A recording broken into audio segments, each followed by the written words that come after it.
Bonjour et bienvenue sur Prominare. J'ai été contacté il y a quelques jours par une dame et l'appartement est rempli de livres, de CD, de meubles. Donc elle m'a envoyé quelques photos et j'ai dit que je voulais bien venir voir. Le lot m'a intrigué parce que j'ai vu beaucoup de livres sur la musique, beaucoup de livres scientifiques avec des thématiques très pointues comme la paléontologie, l'histoire de la musique ou encore un dictionnaire égyptien. Je me suis dit que ça pourrait être intéressant pour la boutique eBay, alors j'ai été sur place. Dans ce lot, j'ai eu de belles surprises, mais j'ai dû faire face également à quelques mauvaises nouvelles. Je vous en parlerai dans le courant de la vidéo. Je vous propose de rentrer dans l'appartement et de voir cela avec moi en accéléré.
Comme je vous l'ai dit, il y a eu des mauvaises nouvelles pour ce lot. La première, c'est qu'il y avait beaucoup de livres en langue étrangère, allemand, néerlandais, espagnol. J'avais vu les livres en anglais, mais j'ai pas réussi à capter ces autres langues et ces langues-là, c'est très difficile. L'anglais est intéressant car il y a beaucoup de demandes, mais pas du tout pour les livres en allemand et pour les livres en néerlandais. Ceux-là, je ne les prendrai pas. Deuxième mauvaise nouvelle, il y a beaucoup de romans et de partitions de musique et ça, malheureusement, ça ne m'intéresse pas non plus. Troisième mauvaise nouvelle, il y a un autre homme qui est sur place et il est censé regarder uniquement les CD, mais il regarde aussi les livres et je l'ai vu faire une ou deux piles. J'ai l'impression que le dictionnaire égyptien est parti. Ça m'ennuie un peu, mais c'est comme ça. J'ai fait la réflexion à la dame parce que je me suis arrangé avec elle pour payer le prix et être le seul à regarder les livres. Malheureusement, ce n'est pas le cas, ce n'est pas grave, on continue.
Cet album est un ensemble de photos et de collages concernant des représentations opéra dans les années 70. La dame qui habitait là était une grande fan de musique, ça vous l'avez compris, principalement de musique classique. Elle a eu la chance de se rendre à plusieurs opéras. Et dans cet album, il y a plein de très jolies photos, mais également des photos dédicacées.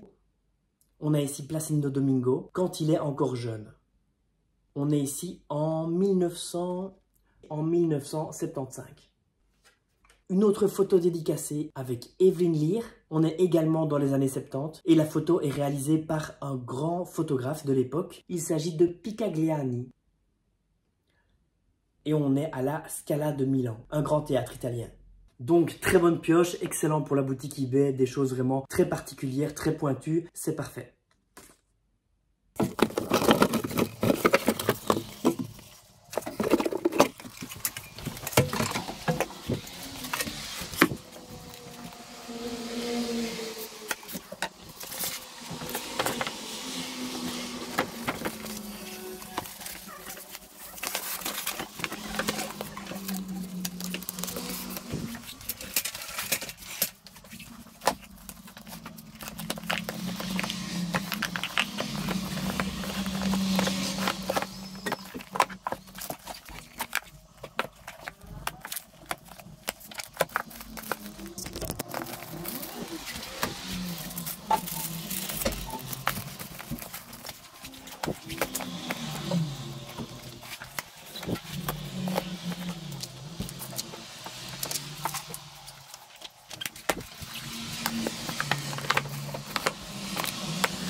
Il s'agit ici d'un album photo très sympathique, datant pour la plupart des années 50-70, mais il y a également des photos qui viennent de la Deuxième Guerre mondiale. J'ai été très touché par cet album, je suis vraiment content de l'avoir pris, parce que oui, je ne l'ai pas précisé, mais les livres que je ne prends pas aujourd'hui partiront sûrement au vieux papier.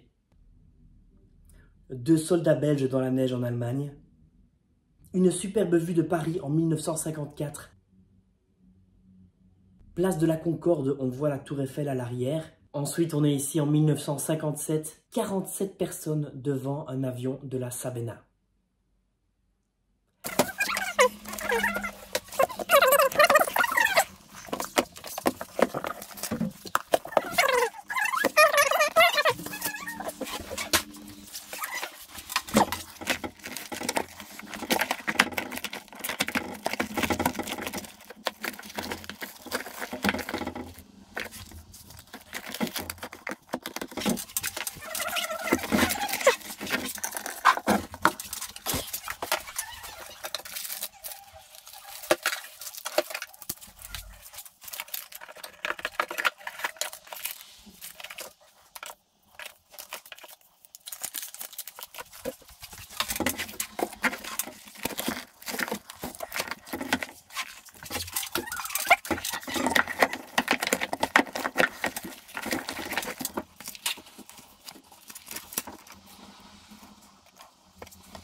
Une dernière bonne nouvelle concernant ce lot, la dame ne savait absolument pas quoi faire des CD, il y en avait énormément et donc elle a décidé de me les donner car elle pensait les jeter et s'en débarrasser le plus vite possible car elle doit vider la maison pour le notaire dans les plus brefs délais. J'ai accepté bien sûr, je n'y connais pas grand chose en musique classique mais je sais qu'en brocante, il y a moyen de trouver des amateurs pour 1 ou 2 euros. Il y avait beaucoup de jolis coffrets comme ceci par exemple. Pourquoi pas, il y a une grande brocante dans la région bientôt, on essaiera ça.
J'ai donc ramené une dizaine de caisses de livres et 5 ou 6 caisses de CD. Je suis très content du prix que j'ai payé pour l'ensemble et je pense que la dame était contente de ce que j'avais déjà embarqué afin qu'elle puisse vider la maison dès que possible. Je n'ai pas encore eu le temps de dépioter l'ensemble des ouvrages. Je vous avoue que j'ai été un peu passionné par les photos, donc c'est principalement ça que j'ai regardé pour l'instant. Ah oui, je vous ai pas dit, il y a également un album photo d'un voyage réalisé au Kenya dans les années 70. Si jamais j'ai l'occasion, je vous le montrerai aussi. Vous l'aurez compris, dans les prochaines semaines, il y aura énormément de livres très pointus concernant la musique qui vont apparaître sur la boutique eBay. N'hésitez pas à aller jeter un coup d'œil, à vous abonner. N'hésitez pas à nous envoyer un email si vous avez la moindre question à prominare.verviers@gmail.com. Je vous dis à bientôt, à la prochaine.